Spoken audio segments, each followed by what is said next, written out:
গল্পে সৈয়দ মুস্তফা সিরাজের লেখা একটি গল্প, ভারতবর্ষ।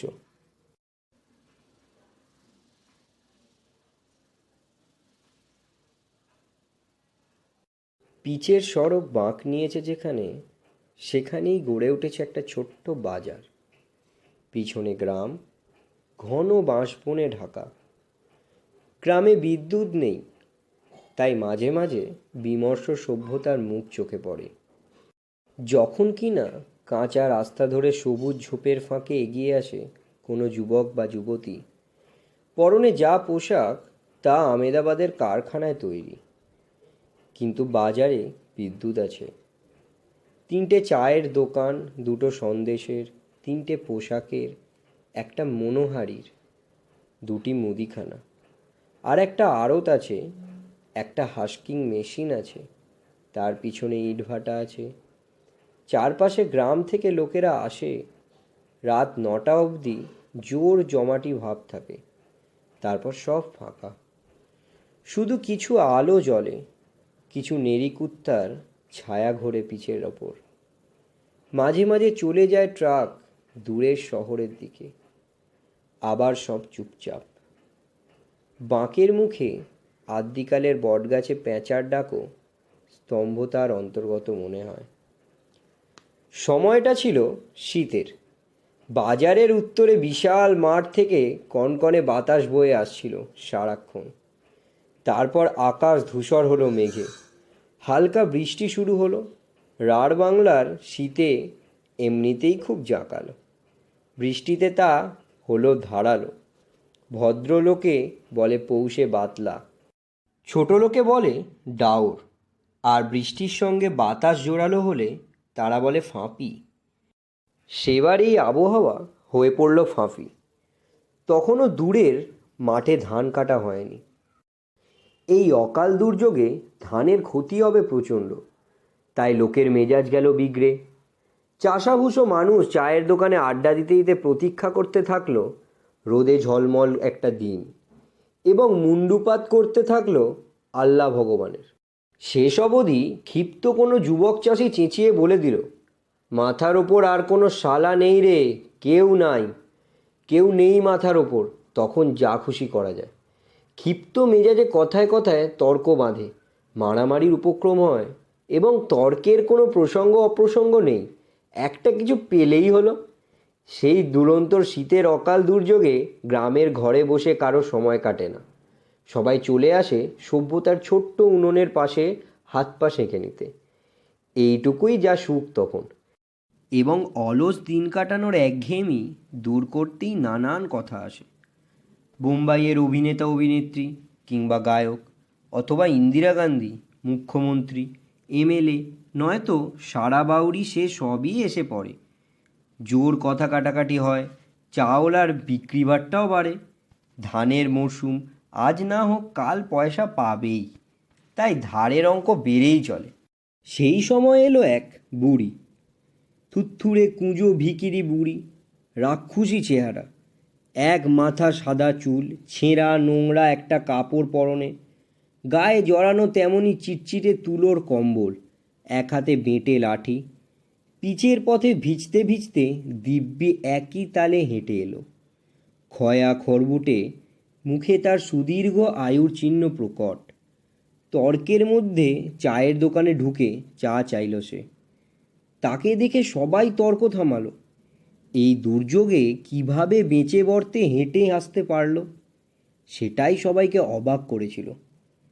চা খুব আরামে গিলে বুড়েই সবার মুখের দিকে তাকালো, কিন্তু কিছু বলল না।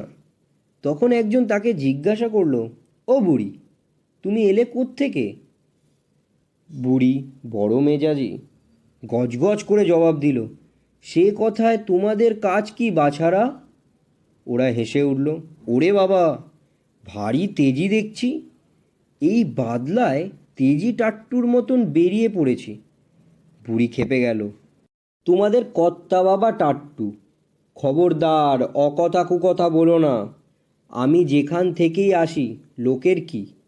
একজন ঠান্ডা মাথায় বলল, ও বুড়ি, তুমি থাকো কোথায়? তাই জিজ্ঞেস করছে এরা। তোমাদের মাথায়। বলেই সে কম্বলের ভেতর থেকে একটা ন্যাকড়ায় বাঁধা পয়সা খুলতে থাকলো। তারপর চায়ের দাম মিটিয়ে আবার রাস্তায় নামলো। লোকেরা চেঁচিয়ে উঠল, মরবে রে, নির্ঘাত মরবে বুড়িটা। বুড়ি ঘুরে বলল, তোরা মর, তোদের শত গোষ্ঠী মরুক। সবাই দেখল বুড়ি নড়বড় করে বাঁকের মুখে বটতলায় গেল। বটতলাটা ফাঁকা, মাটি ভিজে প্রায় কাদা হয়ে রয়েছে। সে সবার অবাক চোখের সামনে সেখানে গিয়ে গুঁড়ির কাছে একটা মোটা শেকড়ে বসে পড়ল। শেকড়টার পিছনে গুঁড়ির গায়ে খোদল আছে। সেখানে পিঠ ঠেকিয়ে পা ছড়ালো সে। বোঝা গেল বুড়ির এ অভিজ্ঞতা প্রচুর আছে, অর্থাৎ সে বৃক্ষবাসিনী। কেউ কেউ বলল, বরং বারোয়ারি তলায় গেলেই পারত, নির্ঘাত মরে যাবে। এ কথার পর স্বভাবত এবার বুড়িকে নিয়ে অনেক কথা এসে পড়ল। আবার জমে গেল। পৌষে বাদলা সম্পর্কে গ্রামের ডাকপুরুষের পুরনো বচন আছে। তা হলো, শনিতে 7, মঙ্গলে 5, বুধে 3, বাকি সব দিন দিন। অর্থাৎ শনিতে বাদলা লাগলে 7 দিন থাকবে, মঙ্গলে 5 দিন, বুধে 3 দিন। অন্য দিনে লাগলে 1 দিনের ব্যাপার। এ বাদলা লেগেছিল মঙ্গলে। কেউ অবশ্য হিসাব করেনি। কিন্তু যেদিন ছাড়ল সেদিন আকাশ পরিষ্কার হয়ে গেল একেবারে। সূর্যের উজ্জ্বল মুখ দেখা গেল। আর সবাই আবিষ্কার করলো বটতলায় সেই গুঁড়ির খোঁদলে পিঠ রেখে বুড়ি চিত হয়ে পড়ে আছে, নিঃসার। অনেকটা বেলা হলেও সে নড়ছে না।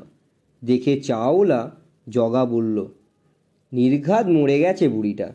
একজন বলল, সর্বনাশ, তাহলে শিয়াল কুকুরে ছিঁড়ে খাবে যে, গন্ধে টেকা যাবে না।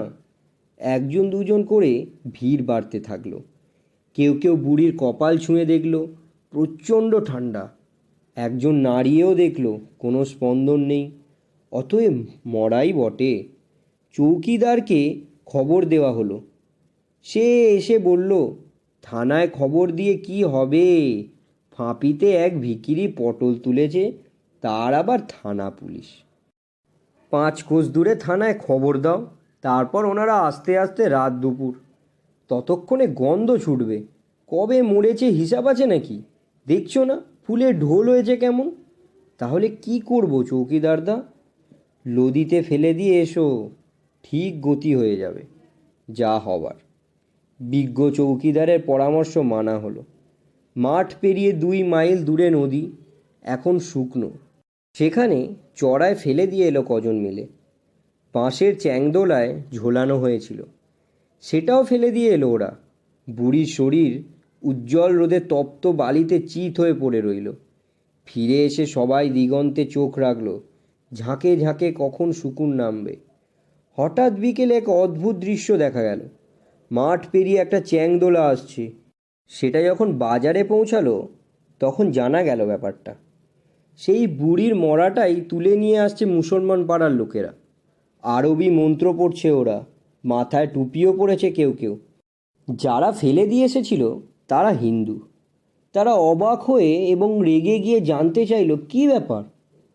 না, বুড়ি যে মুসলমান। প্রমাণ? প্রমাণ অনেক। অনেকে তাকে শুনেছে বিড়বিড় করে আল্লাহ বা বিসমিল্লা বলতে।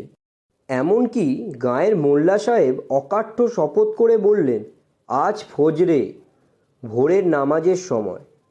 যখন নামাজ সেরে এদিকে বাস ধরতে আসছি তখনই বুড়ি মারা যাচ্ছিল।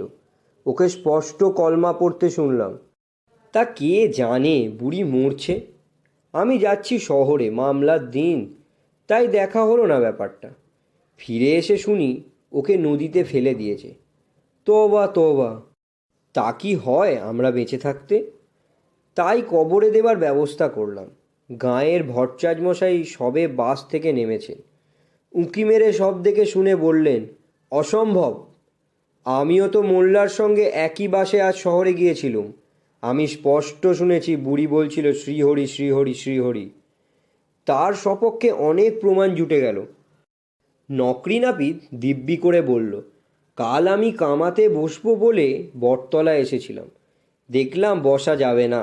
তখন বুড়িকে স্পষ্ট বলতে শুনেছি, আপন মনে বলছে, হরিবোল হরিবোল।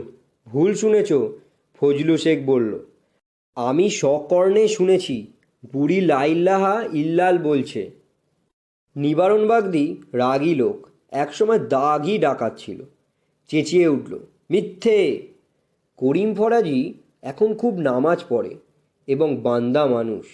একদা সে ছিল পেশাদার লাঠিয়াল। নিবারণের চেঁচানি বরদাস্ত করবে কেন সে? আরও চেঁচিয়ে বলল, খবরদার! বচসা বেড়ে গেল। তর্কাতর্কি, উত্তেজনা, হল্লা চলতে থাকলো। তারপর দেখা গেল একদল লোক সেই বাঁশের চ্যাংদোলাটা নিয়ে টানাটানি শুরু করেছে। দেখতে দেখতে প্রচণ্ড উত্তেজনা ছড়ালো চারিদিকে। দোকানগুলোর ঝাঁপ বন্ধ হতে থাকলো। আর তারপরই দেখা গেল গ্রাম থেকে অনেক লোক দৌড়ে আসছে। সবার হাতে মারাত্মক অস্ত্রশস্ত্র। চ্যাংদোলাটা তখন পিচের ওপর। বুড়ির মরার দুপাশে স্পষ্ট দুটো জনতা দাঁড়িয়ে গেছে। দু দলের হাতেই অস্ত্রশস্ত্র। পরস্পরকে লক্ষ্য করে গালাগালি চলছে। মাঝে মাঝে মোল্লা সাহেব চেঁচিয়ে উঠছেন, মুসলিম ভাই সকল, জেহাদ জেহাদ, নাকায়েত কবির, আল্লাহু আকবার। অন্যদিকে ভট্টাচার্য মশাই গর্জে বললেন, জয় মা কালী!